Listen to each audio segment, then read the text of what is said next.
पुस्तक 29 बाब को पढ़ते हैं, आपको उसमें उसमें समझ आता है कि अय्यूब क्यों आशीषित था। अय्यूब 29 उसकी 11 से 16 में लिखा, अय्यूब कहता है कि जब कोई मेरा समाचार सुनता मुझे धन्य कहता था, जब कोई मुझे देखता तो मेरे विषय में गवाही देता था। मैं अनाथों को छुड़ाता था, मैं दुहाई देने वाले दीन जन को भी छुड़ाता था। जो नष्ट होने पर था मुझे आशीर्वाद देता था, मेरे कारण विधवा आनंद के मारे गाती थी। वचन कहता है कि अय्यूब इसीलिए आशीषित था क्योंकि वो परमेश्वर की सेवा करता था।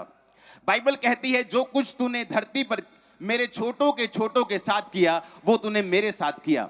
वचन कहता है कि अंत के दिन में परमेश्वर जब अपने स्वर्ग जाने वाले बच्चों को बोलेगा कि धन्य हो तुम, मैं नंगा था तुमने मुझे कपड़े दिए, मैं भूखा था तुमने मुझे खाना खिलाया, मैं जेल में था तुम मुझसे मिलने के लिए आया।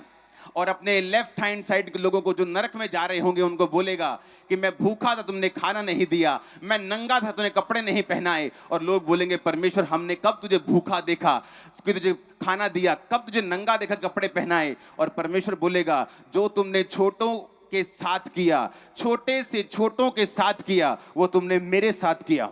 बाइबल कहती है अय्यूब परमेश्वर की सेवा करने वाला इंसान था। वचन कहता है कि अय्यूब परमेश्वर की भक्ति करने वाला, बुराई से दूर रहने वाला, प्रभु का डर मानने वाला और सेवकाई करने वाला इंसान था।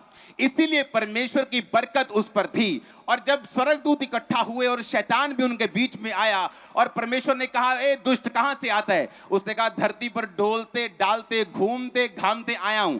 यहोवा पिता ने, परमेश्वर ने कहा क्या तूने मेरे दास अय्यूब को देखा, उसके जैसा मेरा डर मानने वाला, भय मानने वाला और कोई भी नहीं।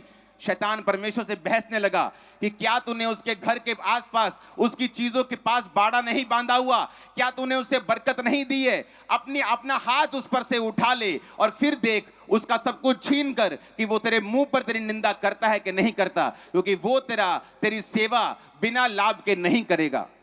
शैतान को मालूम था कि अय्यूब एक सेवक है। शैतान को मालूम था अय्यूब की जिंदगी की आशीष का राज, उसकी उसकी फाइनेंशियल बरकत का राज, उसकी प्रॉपर्टी का राज, उसकी फैमिली की ब्लेसिंग का राज, उसकी सेहत का राज जो था वो परमेश्वर की सेवा करना था।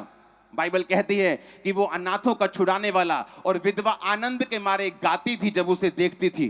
वो उन दानवीरों की तरह नहीं था कि विधवा को एक एक सेब दिया और 10 तरह की फोटो खिंचा ली विधवा के आसपास, एक बोरी आटा दे के 15 फोटो खिंचा ली और हर जगह यूट्यूब और फेसबुक भर दिया। वो इस तरह का दानवीर नहीं था। वो इस तरह का दानवीर नहीं था कि विधवा को देके सिर्फ 100 रुपया 500 रुपया आज के हिसाब से 1000 रुपए देके बोले कि मैंने बड़ा दान कर दिया। आनंद के मारे गाती थी, यानी वो इतना देता था कि वो उछल पड़ती थी, पति ना होने के बावजूद भी आनंद के मारे गाने लगती थी। किसी का घर नहीं होता था वो घर बना के देता था, जिसके बच्चों की शादी नहीं होती थी वो शादी करा के देता था। बाइबल कहती वो परमेश्वर की सेवकाई को करने वाला इंसान था, इसीलिए परमेश्वर ने उसको बरकत दी थी। और शैतान जब उसे उजाड़ने के लिए आता था तो कहता था कि मैं उसे उजाड़ नहीं सकता हूं क्योंकि तूने उसके आसपास बाड़ा बांधा हुआ है। और परमेश्वर